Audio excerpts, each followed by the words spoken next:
Before we begin, consider this question.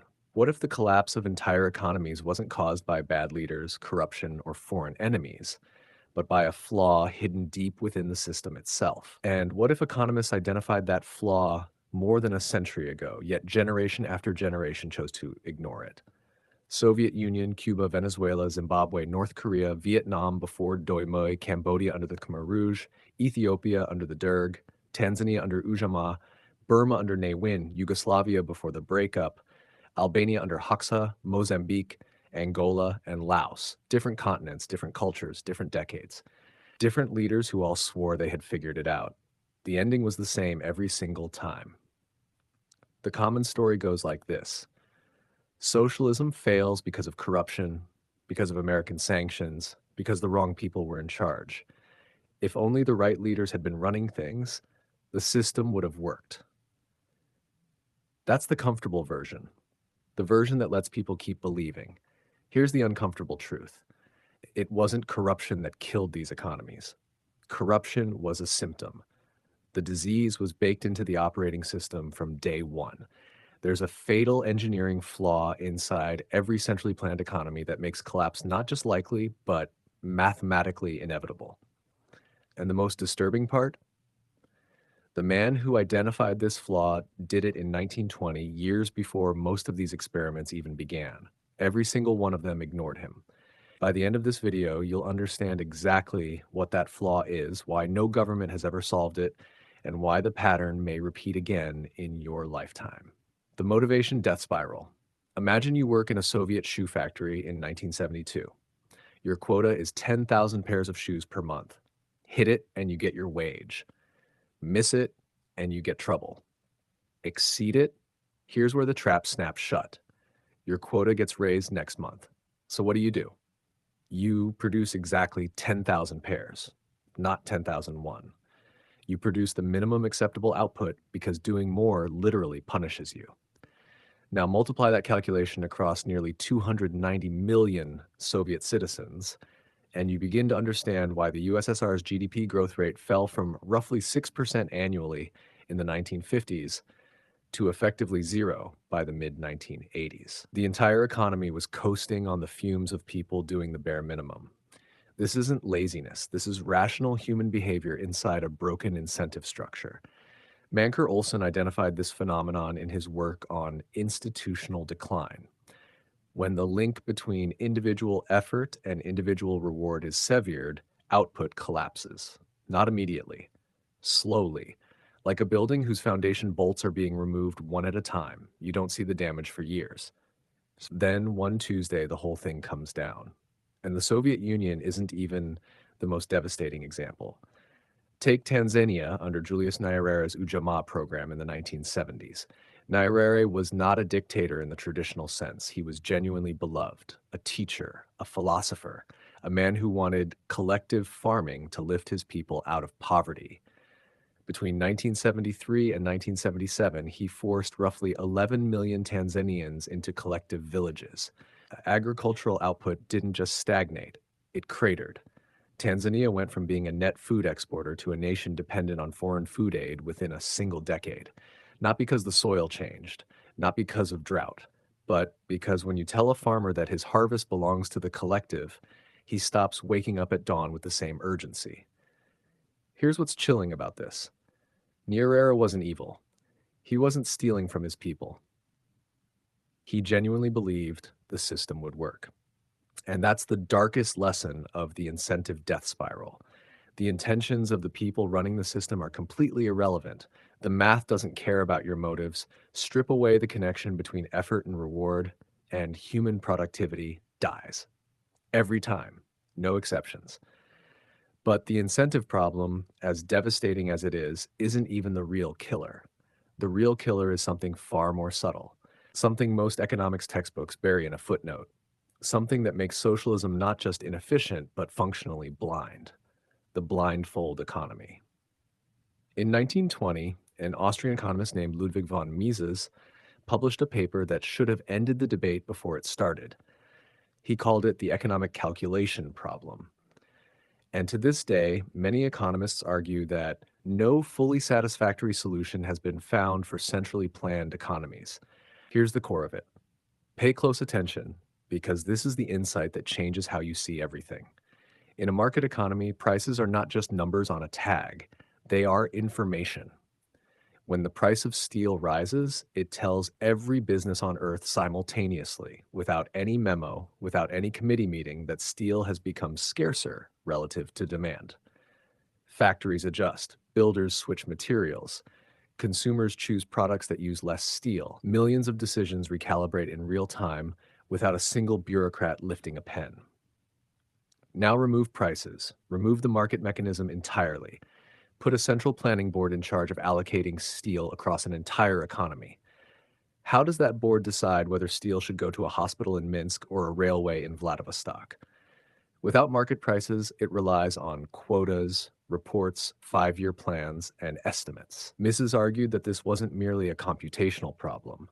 The information generated by market exchange doesn't exist outside of market exchange. You cannot calculate what you cannot measure. And without genuine market prices, economic value becomes extraordinarily difficult to measure. The Soviets tried. They had Gosplan, the state planning committee, employing thousands of economists attempting to coordinate millions of products. They produced mountains of data. They built enormous mathematical models, and they still struggled with chronic shortages and surpluses. One famous example involved bread being so heavily subsidized that it was sometimes fed to livestock because it was cheaper than animal feed. The system was eating itself. Friedrich Hayek expanded on Mises's insight. He called it the knowledge problem. The information needed to run an economy isn't just vast, it's dispersed. A fisherman knows things about local conditions that no planner ever could. A factory foreman knows which machines are failing before any report reaches headquarters. A mother knows what products her family actually needs this week. That knowledge is local, personal, constantly changing, and impossible to fully centralize. When you try, you don't get efficiency. You get a blind system making decisions with outdated maps. Venezuela demonstrated many of these challenges in real time. As price controls expanded and industries were nationalized, shortages became increasingly common. People spent hours standing in line for basic goods. Not because Venezuela lacked natural resources. It possesses some of the largest proven oil reserves in the world, but because the mechanisms that help coordinate supply and demand had been severely disrupted. A country rich in resources struggled to keep everyday goods on store shelves. That's the calculation problem in action. And when an economy goes blind, a second economy inevitably emerges in the shadow economy. Every heavily controlled economy develops some form of black market. Not some of them, virtually all of them. This is economic gravity. When the official economy cannot deliver goods at prices that reflect reality, people create unofficial markets that can. In the Soviet Union, the black market became so extensive that some estimates placed it at a substantial share of economic activity by the 1980s. Citizens had a phrase for it: blat. Connections, favors, informal networks that often kept daily life functioning. You needed blat to find scarce goods, secure services, or solve problems the official system couldn't solve. The official economy provided the paperwork. The unofficial economy provided the reality. Cuba showed similar patterns after the collapse of Soviet subsidies. Zimbabwe experienced the same phenomenon during periods of aggressive price controls. When official prices became detached from reality, goods disappeared from legal markets and reappeared in informal ones. Here's the paradox. The black market is proof that market mechanisms continue to function even when governments attempt to suppress them. The system keeps resurrecting itself underground like water finding cracks in concrete. Citizens who publicly support the system often privately rely on market exchanges to survive, and they have to, because the official channels are broken. The iron law of central planning. Hayek warned about something even more troubling. He argued that central economic planning doesn't just create inefficiency, it creates pressure toward political control. Follow the logic. A planning board must allocate resources. To allocate resources, it must influence prices. To influence prices, it must influence production. To influence production, it must influence labor. And eventually, it begins influencing more and more aspects of society. Each step creates pressure for the next. History shows that many centrally planned economies moved in this direction. When economic controls failed to achieve desired outcomes, governments often responded with additional controls. The Soviet Union expanded surveillance, Venezuela expanded enforcement, other nations expanded bureaucracy and regulation. The pattern repeated, not necessarily because leaders intended tyranny from the beginning, but because the system generated incentives that pushed them there. Economic control and political control are often far more connected than they first appear. The death spiral. So, what happens when you combine an economy that cannot calculate efficiently, citizens who lose motivation, a shadow market operating in the background, and a government responding to failure with more control?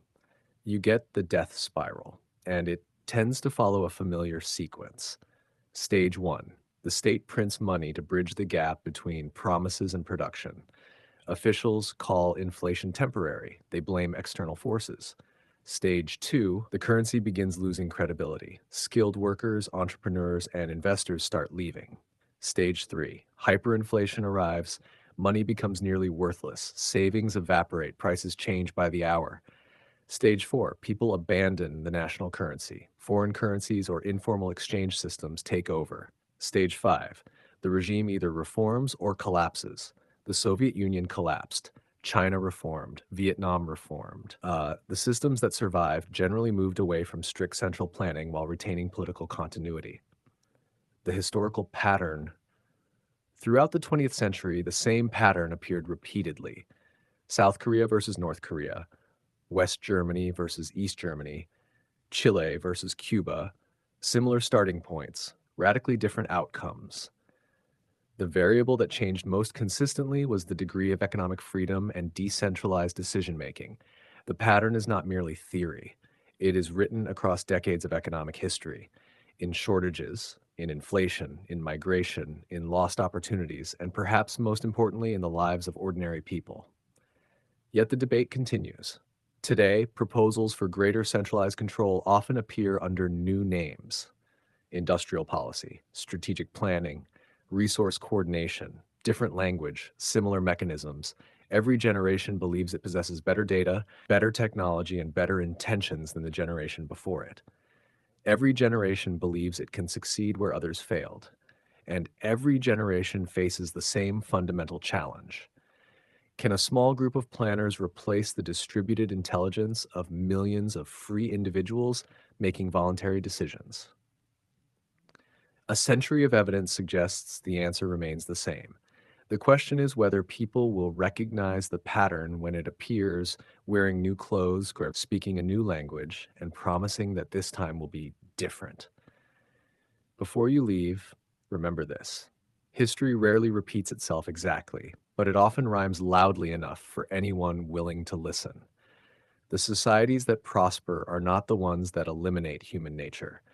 They are the ones that build systems that work with it rather than against it. If you found this video valuable, subscribe to the Wealth Code and turn on notifications so you never miss future deep dives into economics, wealth, history, and the hidden forces shaping our world. And if this video changed the way you think, share it with someone who still believes that intentions alone are enough to make a system work.